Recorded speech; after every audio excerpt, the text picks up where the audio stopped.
This podcast is a member of the Place to Be Nation family. Visit us at placetobenation.com, the only place to be in your pop culture world.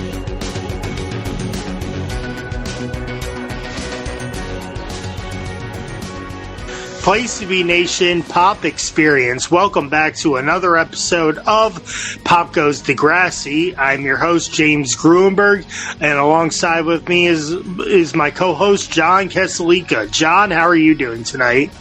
Rudy, I'm doing great, thanks.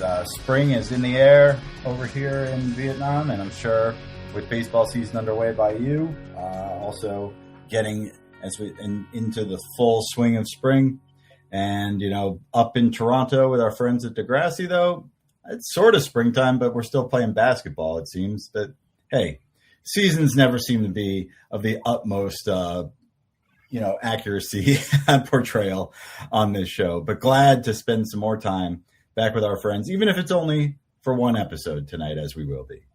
Yeah, as you alluded to, it is only one episode here tonight, but at least this one episode, it doesn't close anything really. It, as our story with, one of our characters will continue throughout the seasons, that being Paige, but, it's a very strong episode, tonight, and, we're almost done with season 2. Amazing come so far. Yeah, season 2. Feels like just yesterday that we were, doing Emma's science project in season 1 and feeling bad about having, teacher favoritism. But now our students are a full year later. They are, getting into some real kind of like hard hitting storylines for each other. Their relationships are starting to intertwine a bit more. And we're in this episode, I think we see a lot of interaction across the classes that maybe hasn't been that focused so far. Yeah, and we've met new characters and developed new characters as well, such as Craig, and then tonight Marco and Ellie really get a chance to shine.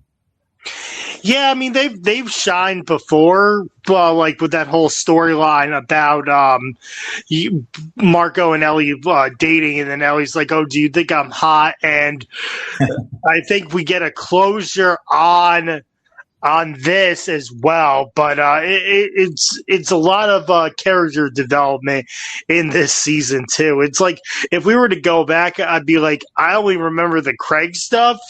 The Hazel episode, Joey getting mad at Craig that one time. It's like it's all a blur, but like it'll come back, Yeah, it feels like season 2 is really the Craig season. I guess in hindsight we think of it that way, but that completely neglects the huge Paige stuff that goes on throughout here. And today we get a big pivotal shift for her. Yeah, as we'll see in our in the next 2 episodes, not this one. We're finally closing loose ends, as they say. Absolutely, yeah. But with this one, it's going to continue. So, without further ado, we are in season 2, episode 20. We are 3 episodes away from the season finale, which is a 2-parter. And from now on, I think it's always going to be like, oh, they start off with a 2-parter and they end with a 2-parter. I don't know if they really end with a 2-parter. It just seems that way a lot. I'm okay with that for a series. I think it's great to really, you've been away for a while in that off-season break. So give everybody a little bit more opening up and then build to one big dramatic finale that, gets some extra time. I think Degrassi, hits the right tone with that. Yeah. I think I'm trying to think if Now to Know did some 2-hour openings, sometimes like a double episode special to get us into that post-summer break. But no, this is, you're right. The par for the course, it seems, from White Wedding being that opening, that closing last year, or the opening with the 2-part Emma and her online boyfriend. And now we've had a 2-part in the beginning, a 2-part in the middle, even, and moving into this 2-part at the end. But that's for our next episode, Grooney. Right now, now to focus on making some commercials and a really, really intense basketball tournament. It's hosted by Degrassi. Surprise! Apparently, the only school that can ever host these inter-school tournaments in the Toronto area. Yep. No Bardell, no Lakehurst, and no whatever other school there is. What other school was there? There was like one random school one basketball school. But, John, you keep on saying now, and our episode is How Soon Is Now? Classic Smith song getting referenced in our title here. Still going with that convention of naming episodes after 80s tracks. And, How Soon Is Now features the famous chorus, I'm human and I need to be loved. So I don't know if that sentiment really follows through here, but, maybe going along with Marco's storyline a bit. Mm-hmm. So we start off with Paige. She is reading a note and statement about what Dean did to her, and she says that she has stopped blaming herself. She's with Miss Suove, I think her name is. Miss Suove, yeah. Suove. And she's the therapist / guidance counselor, I guess, more just a therapist. So Paige has said that she has stopped blaming herself. Paige wants to stop therapy, saying she is over her problem. Or so she thinks. Famous last words. Yep, I'm fixed. So we can wrap this up, right? I'm ready to just go about life as usual. Where she may have only really been scratching the surface and making herself feel better in the immediate, but when confronted with this past, maybe not feeling that security as much. Mm-hmm. Well, this is like the first time. Well, actually, yeah, it's the first time that we see Miss Sauve, and I think also, she deals with 2 rape victims here, Paige, and spoiler, I think she's back for when Darcy has her episode as well. Absolutely, yeah, she'll come back in this role for that. Miss Sauve, you think Miss Sauve is a little too accepting here of this? Okay, I'm good to be done, or should she be pushing back a little more, or I don't know, maybe informing a parent that this has been a decision made by Paige? I think she could have put more of like, oh well, I don't think you're done yet, blah blah blah. But I think for Miss Sauve here, she is trying to let Paige figure this out on her own. But she'll always be there if she needs to come back. Got it. Like, she wants Paige to figure out if she's really done, even though Miss Sauve probably knows the answer already. It's like Yoda. It's like he knows all the answers, but he wants Luke to figure it out for himself. Come do it yourself. All right. Yes. JT is doing a mime act for Paige, and she plays along. JT is actually stunned that Paige did not insult him and actually had a 2-minute conversation with him. She runs into Marco and Spinner, and she compliments Spinner's hair. So Paige is on the up and up, and she's being kind and nice to everybody here. Yeah, absolutely. Quite a turnaround from the girl in the hottie t-shirt and heart-shaped sunglasses that we saw, who would take every chance to put down JT, only go out with him on a date. Instead, she's, finding humor in him and, encouraging him to be a part of the cheer squad when they're coming up for the tournament. And yeah, Spinner and she have been in this weird holding pattern of him feeling bad still about her, hooking up with Dean in his mind at the party and ditching him, and her not being able to be open with him about what went down. So, the fact that she's able to, you give him some compliments, and I mean, she's right. His hair does look much improved from what we saw before, but I don't know if the frosted tips are really my go-to look. Yeah, it was. It's not my go-to look, but it was popular like between the years of like 2001 to maybe '06, because like everyone would just have like either frosted tips or blonde highlights in their hair. Throw in a chain as well, like a nice like tight chain there, and you can really tie it together. A money symbol. I can hear the 311 banging from Spinner's room right now. Yeah. Uh-huh. Ellie and Marco are working on an ad campaign for a unisex cologne. Mr. Simpson approves of their ad, and now they have to film the ad together. Ellie and Marco are still playing boyfriend and girlfriend. So they're still playing boyfriend and girlfriend here, and they have to film this unisex cologne ad here. Duet, much as far as like fictional fragrances go, it probably ranks up there with just below Arrogance from the WWE days of the model Rick Martel as fragrances I might have been interested in purchasing. But yeah, their vision is a fragrance that both girls and boys can wear and together as a couple and smell great. Mm-hmm. And of course, Simpson with the classic teacher trope of seeming kind of serious, but then caving and it's amazing. You guys are going to nail this. So Mr. Simpson, always the cool teacher. Yeah.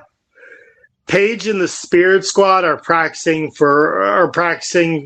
cheering for the basketball tournament when Spinner posts the name of the final school competing. It's Bardell. Oh no, Bardell, such soccer powerhouse from earlier in the year. Home to star player Dean, and Spinner hits her with your boyfriend's coming back. Oh jeez, yeah.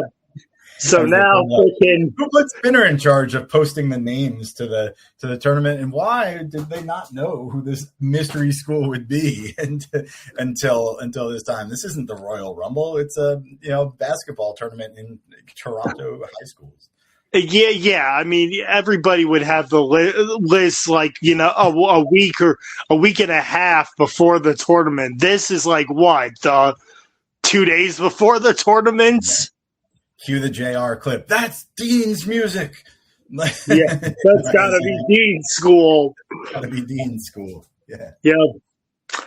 What was I gonna say? Oh crap. Yeah. So that's just insane. It's like, oh man, Bardell, dun dun dun. Who knew that Dean was such a sports star? As we've seen him on the soccer field, now he's a basketball player. Well, I mean, our Degrassi athletes tend to excel across sports. Jimmy is a basketball player. Well, I guess Jimmy's pretty much a one-sport star. But Spinner finds his way onto all the teams. And later on, we'll see, Miles as a basketball player or Drew and them on the football team and on the basketball team. It's whatever's convenient. But hey, yeah, and you're in a school that is supposedly massive, but also really focuses on just a few people. You got to get them involved somehow. So Paige automatically freaks out because she now knows that it's Bardell, and that means Dean is coming to the school. And Paige reflects on the night of the party. Paige asks Miss Suave about pressing charges against Dean. She explains the involvement of the police and Paige testifying. Paige thinks Dean will be guilty, but Ms. Suave says the evidence must stick, and Ms. Suave also says that Paige should have reported her crime earlier, and and it's like still like all up in the air that she could still lose because Paige took her time reporting the crime and everything, so Dean might not be found guilty of his crime. Right. Miss Sauvé walking a bit of a fine line here between potential victim blaming of, hey, well, no, this is, no one will believe you because you didn't do anything about it till later. And there's a little evidence, as she points out, yeah, you did get a medical check and they found no trauma because this was so much later and that you were in good health. But I feel like she could have been a little more supportive here, but ultimately she is, and she's going to be by Paige's side for this. Mm-hmm. But yeah, and like Paige is like, well, I don't know what to do, and it's like, well, I think you should still press charges, and but we should just play it out. But they even like Paige is like, I don't know if like I changed my mind and stuff, Yep. And I can imagine. I mean, this is a traumatic situation. She's, uncertain if she wants to put herself through having to relive this again, and in a public setting of a court case, and having to share that information. I could see why she would struggle with this, but it seems like she's getting encouragement in the right direction, at least. Yep. Ashley is hanging out with Ellie, and Marco comes up and gives Ellie leftover eggplant. Ashley asked Ellie if they could be any more of a perfect couple, and even like Ellie's like, I don't know, yeah, I guess so, but you could just see that Ellie's like, yeah. Yeah, not so much, Ashley. Ashley's perception here, not as deep. You'd think Ashley would do a better job with this of picking up on things and seeing that maybe Ellie's not so comfortable with it and feels like it's putting on a show. But hey, Marco doing a great job here as the caring friend, maybe bearded boyfriend here with the eggplant parmesan. And I love any references to Marco's, Italian family just, throwing food their way. As we'll get later when Marco's dad, who is basically a Super Mario caricature. I was gonna say, we know Marco's mom can cook, especially with the pasta sauce as well. Wink, wink. Yeah. You just blew off the coolest goal for your mom's pasta sauce. That's a spoiler, kids. So Paige is outside, and she's upset, and JT tries to cheer her up, but Paige is not interested. Paige tells JT that she will not be cheering tomorrow. JT asks why, and Paige says it's none of his business. Paige says someone from Bardell is coming, and Paige can't see him. JT then says, give him some Paige attitude. So JT really trying to be there for Paige and be a friend to her. Paige is like just scared. That's why she's angry. Doesn't want anyone to like bother her or talk to anyone really. Yeah, absolutely. She's trying to avoid any uncomfortable situation that she would be in, but it's still hard for her to explain it to other guys. Only really Hazel has an idea of what's going on with her, and maybe Ashley, I guess, to a little bit, since they had discussed the song before. Mm-hmm. Yeah, so we'll see what goes on as this episode plays itself out here. Marco and Ellie are filming their ad commercial. Marco says his lines, and Ellie kisses him, and things get awkward. So, yeah, Ellie, I think, is still trying to make something work here, but she knows full well that this is not going to happen. And Marco's like, what are you doing? Yeah, they're supposed to be attracted to each other for the purpose of the commercial of duet, but not really getting getting that vibe from Marco, of course. You know, kudos to Ellie for trying, I guess, but it's gotta hit home for her at some point that, you know, what she wants in a relationship here is just not realistic. Yeah. So Paige is having a dream about Dean coming into the bathroom and the whole party scenario following her back again. But she gets woken up by her alarm clock. So Paige is sort of having PTSD here, John.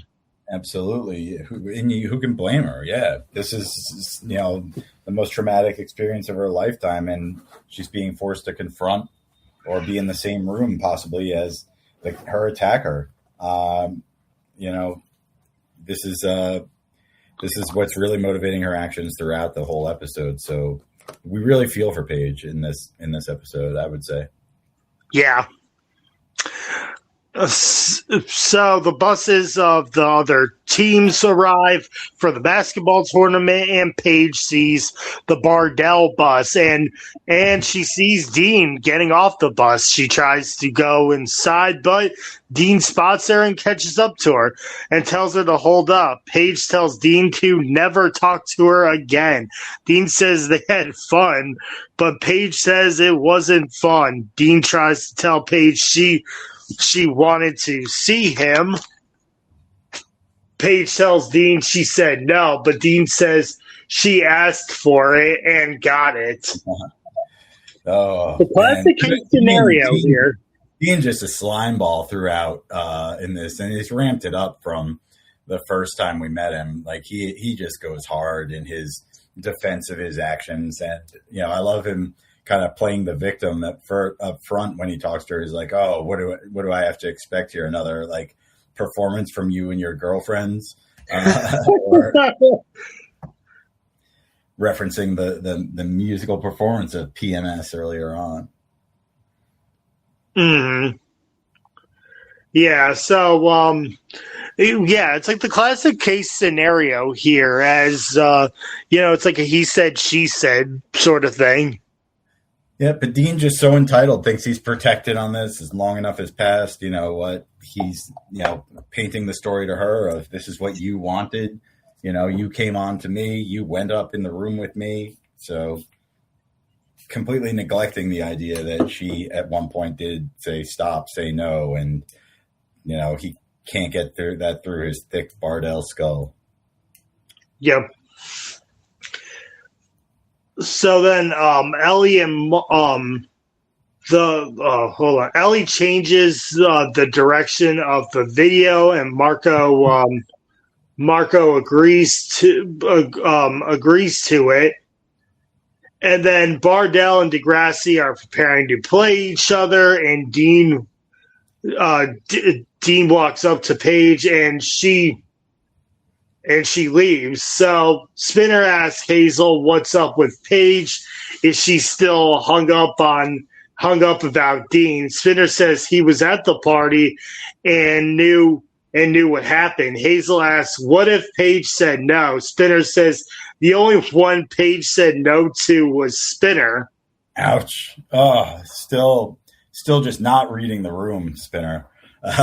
You know, and getting his feelings caught up in this and overlooking, you know, how his girlfriend has really been affected by this. Like, he should be able, if he, you know, truly cared for her and understood her, should recognize something really is afoot here. Did we get the new production here, or just Ellie writing it up? Because at this point, I think she just changes the direction of the film here. Okay. Now, Marco's initial vision was a huge Bollywood musical. Course, because our writers were like, how can we make him sound even more gay? You know, let's throw in a love of musical performances. So Marco, for all intents and purposes, when we've seen him, has not shown this interest before, but I guess just trying to really hammer home that idea that, hey, Paige or Ellie, get a clue. Yeah, no, it's just that Ellie has changed the direction. We haven't gotten to when they start filming this new commercial idea yet now. But yeah, strong words by Spinner here as he goes, "Oh well, she only said no to me." It's like, dude, yeah. Like I said, read the room here. Like, yes, you were. She didn't even know you're there, and two, like, take a break, buddy. Mm-hmm. So now we get to it. Marco is trying to do the commercial under Ellie's new direction. Marco says he liked the old commercial better, and they get into an argument over their fake relationship. Great job with a throwback to these, pretentious fragrance commercials of, a solo person. And I'm sure this was being shot in black and white, just saying random words at times to evoke some sense of mystery or, of wonder with duet, the fragrance. Yeah. And now we get into this basketball tournament here. Hazel tells Paige that she told Spinner what happened at the party, but Spinner doesn't believe her. Of course, Spinner doesn't believe her. That's typical of him. Of course. Paige wants to go home, but she spots Dean talking to Manny. Wow, Dean, you are scum. Like, Paige is in 9th grade. Now you're going after 8th graders. And what are you, like a junior or senior here? You got to imagine. Yeah, Dean moving on pretty quickly here. I think he is a senior because next time we see him, he's in college, right? At the college party. That's again, yeah. Ahead. But and moving on to his next target here, yet another cheerleader, but even younger. Yeah, man, he's in the 8th grade. Oh gosh. Maybe at Bardell, it's like the boy meets world parallel we've gotten into. It's like first they're in the 7th grade, now we're in like the 10th grade here. But we're mingling with high school students, yeah. But again, giving us like that crossover between the grades now, which I enjoy. Like JT, having some interactions with Paige and Manny kind of dating up a little bit. We saw her paired with Craig a little earlier in that mismatch. And now, she's also trying to be a little older. She always seems to be trying to be a little older. And she'll take that attraction and that interest from Dean and run with it, it seems. Yep. Paige confronts Manny about talking to Dean, and Paige says not to talk to him for her own good. But Manny says Paige is just jealous Dean dumped her. Oh, my God. Everybody is just crapping on Paige. Paige doing everything she can to do the right thing, protect people. But the idea of what makes it so ineffective for her here is her inability to, share her story, to tell that full truth. And that's, walking her into even more just rejection or denial from other people. And I don't know, Manny hasn't shown to be a character who's really willing to listen to advice from people thus far. So I don't know how she expected this to go without, real reason or evidence behind it. Just hey, trust me, he's not a good guy. No, and Manny has been the most immature character besides JT as well. Absolutely. And defiant. We've seen her push back on Emma, push back on other friends, Liberty, and now to Paige, other people just trying to help her out. Yeah, and where is Liberty? Not everybody can get shine in these episodes. Liberty's probably prepping the morning announcements with the results of the game, right after. Yeah, and now and we know where Emma is. She's on her 1 week suspension. Yes. Hey, kudos for continuity. Mm-hmm.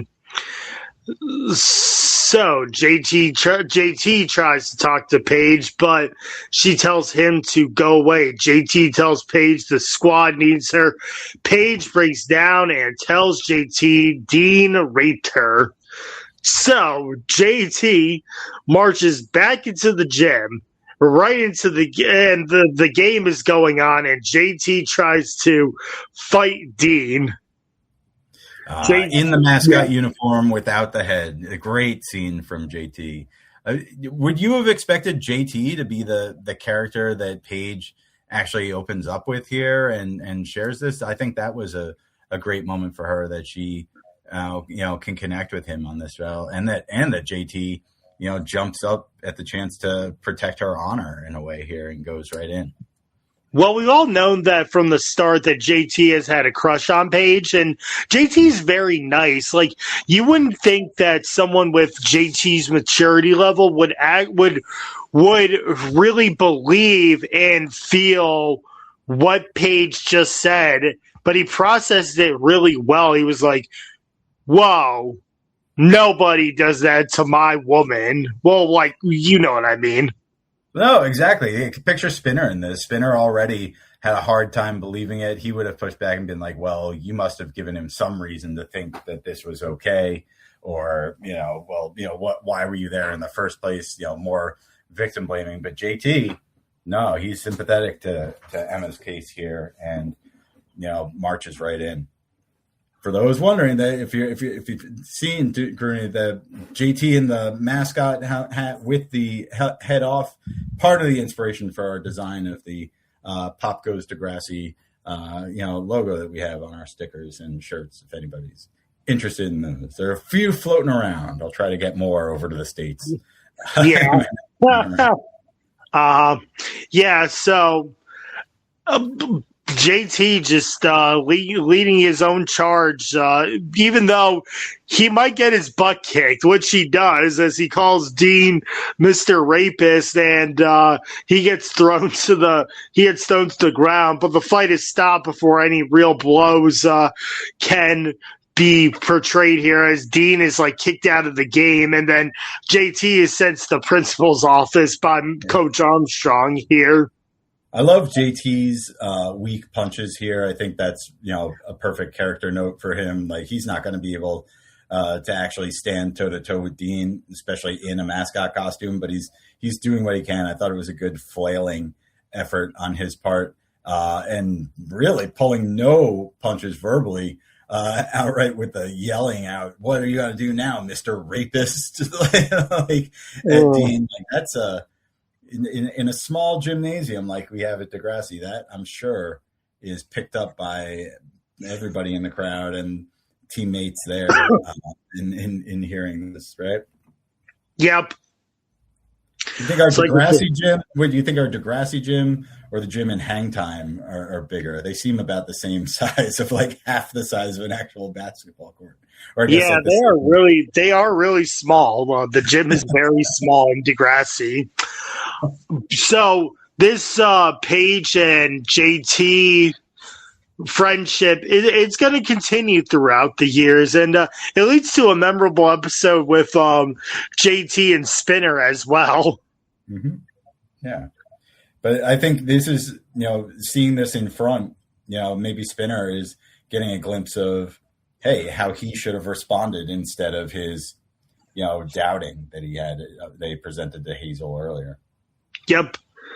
Speaking of Spinner, Spinner then confronts Paige about what went down, and he figures out that things did go too far between her and Dean.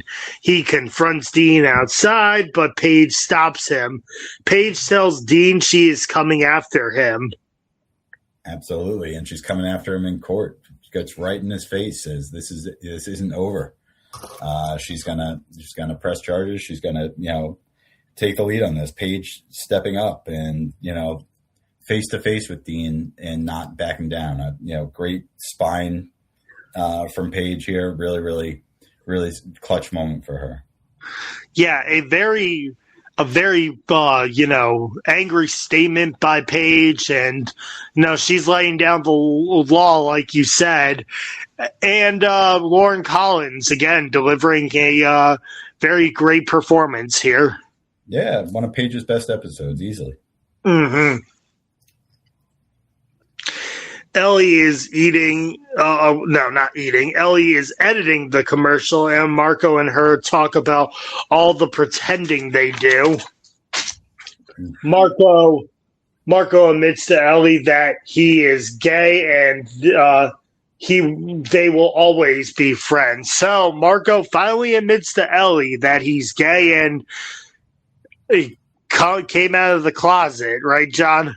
Yeah, putting it into words and, embracing it, not, and as one would do, like with his, essentially his closest friend at Degrassi, not wanting to, lead her on anymore, but, still, asking her to support him in a way. And, I think Ellie will prove out to be, a good friend in that way and can finally put aside this vision she had of, having a boyfriend and maybe look elsewhere for that.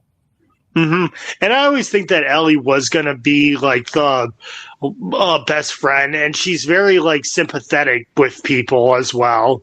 She's very sympathetic with Ashley during like her problems with her problem with Jimmy and everything, and now she's being very sympathetic with Marco, and she'll always be there for people who are nice to her. Yep. Although she does, she's you can see that still angsty Ellie pulling up as she's criticizing Marco and saying, "Why did you have to come up with such flaming ideas?"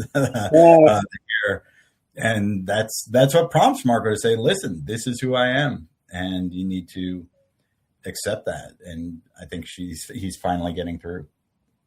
Yep. So Paige officially presses charges against Dean and agrees to meet with Miss Sauve again. Spinner brings Paige lunch and says not all guys are like Dean, and she says that there are some good guys out there. And then Paige asks Spinner to the end of the year dance, and that's how we end this episode. John?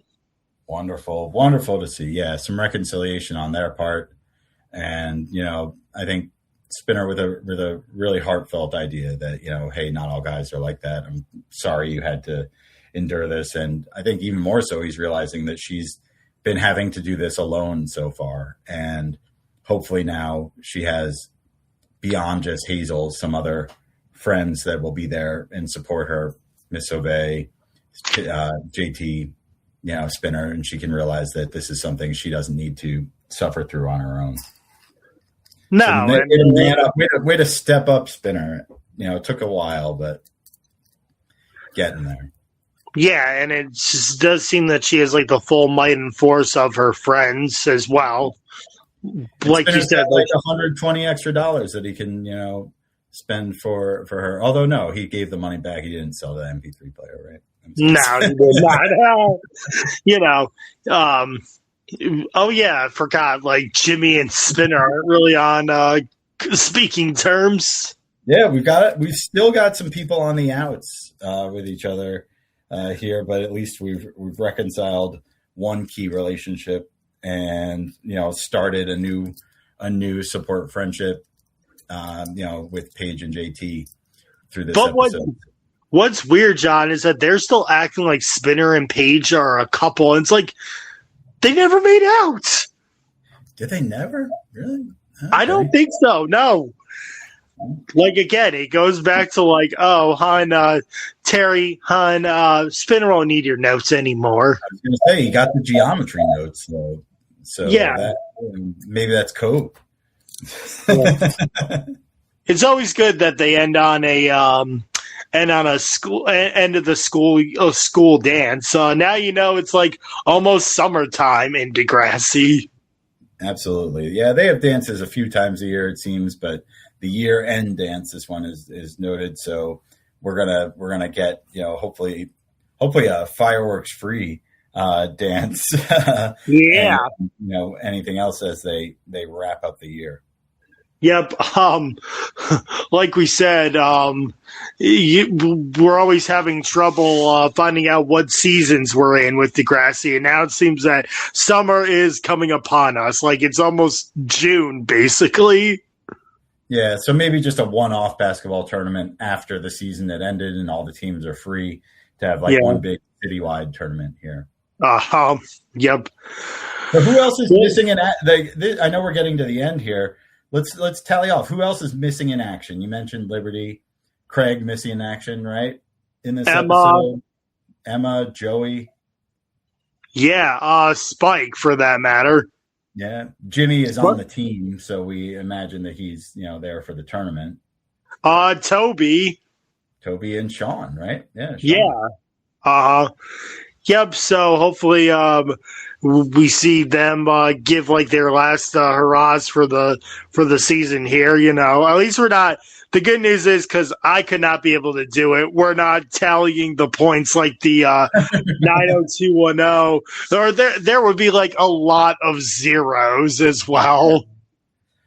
At times, that's a good thing on this show. I think that to let one storyline really play out. I would never have guessed going back to this episode that we got the Ellie and Marco storyline. I imagined this being all.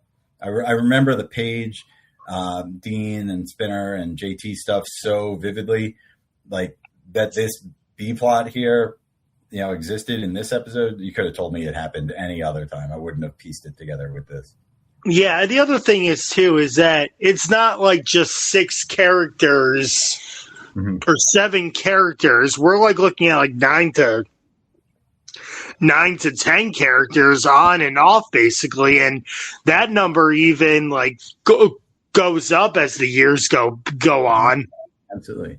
Hell, man, give me Craig, doing some photo coverage of the tournament and Liberty taking notes in the background. There we go. We got everything. We can get them in there, and Sean bringing Emma's homework to her at home. That could you could get everybody in, but then I don't know. There's a reason it's only a half-hour show and not an hour. Yeah. Oh, and John, by the way, Degrassi won the tournament somehow. Way to go! Well, I mean, Bardell lost their star player. In the middle of that. So, I mean, is Dean really doing anything that spawns him to be kicked out? He's attacked. Yeah, but I guess he was fighting back and stuff. All right. Yeah, so fighting both players and stuff, even though JT's not even a player. So, yep.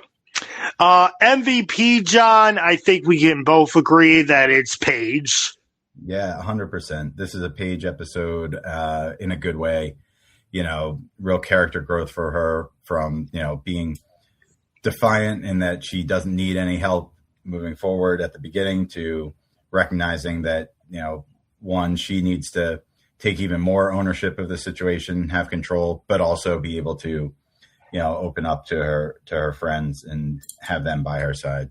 She did a lot of heavy lifting here and really carries the episode.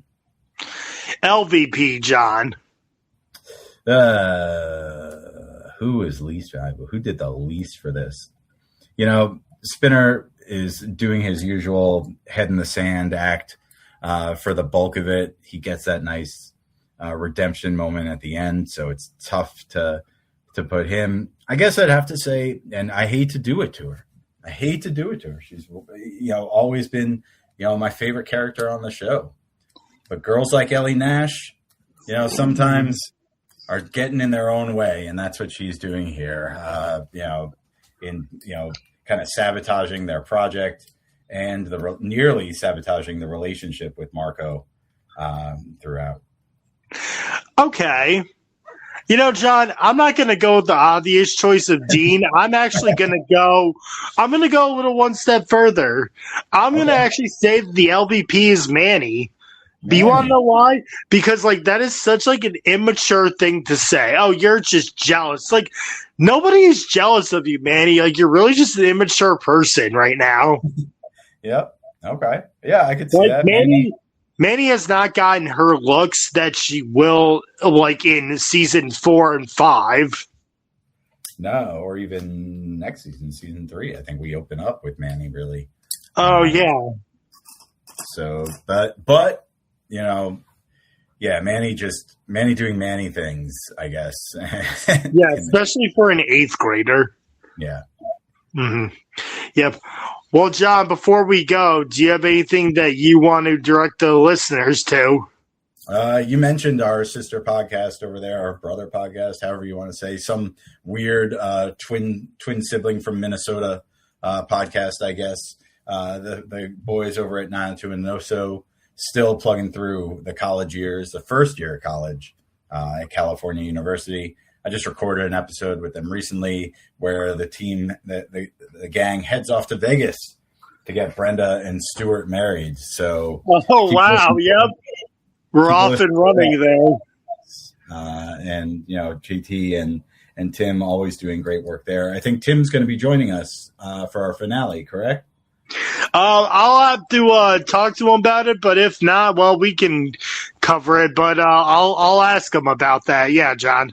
All right, cool. Yeah, that and a shout out to you for the great work you're doing, continuing through ruthless aggression as you have gotten done with the invasion, or is that I forget how you call it. Yeah, I'm done with Nation Invasion. Ruthless Aggression's not mine. I have Extreme Resurrection on ECW, and we've taken a hiatus, John, because obviously nobody can find the material. I can't. It's gone now. Yeah, and I can't find it on Internet Archives. Like no one has it on Daily Motion. So I'm taking a little bit of a back seat here as well. All you sci-fi fans who collected tapes, Grunberg here could use your help. Yeah, we need to know what's happening with Sylvester Turkai or Elijah Burke as he. Oh yeah, we're done with those too. Well, it's on to Colin Delaney and Kane. Yeah, we're in 2008. Geez. Yep, but like you said, John, I have a podcast on my on the Place to Be Nation wrestling feed called Extreme Resurrection, where me and Steve Riddle are looking back on ECW on Sci-Fi from 2006 to 2010. We are in the middle of 2008, and we were starting to develop Colin Delaney as he just beat Armando Estrada for his ECW contract, but alas, we cannot find the material to watch ECW yet, so we're taking a little bit of a hiatus there. But you can also catch me on Making Mount Rushmore, as I've been a guest on that with Steve Riddle as well and Jeremy Nichols. Our last one that we did was N64 and PlayStation 1 games. Nice. I got to check that out. Yeah, Steve, always doing a great job with the Mount Rushmore team. Some interesting picks that come up there and some fun topics as well. So N64 and PS1. I was a huge N64 fan, back in high school, and I can't think of how many afternoons were just spent with all 4 controllers plugged in playing Mario Kart or GoldenEye. And that would just waste hours at a time. Yep. Well, that's going to do it from us here tonight on Pop Goes Degrassi. I'm James Grunberg. He's John Kesselika, and we will see you next time.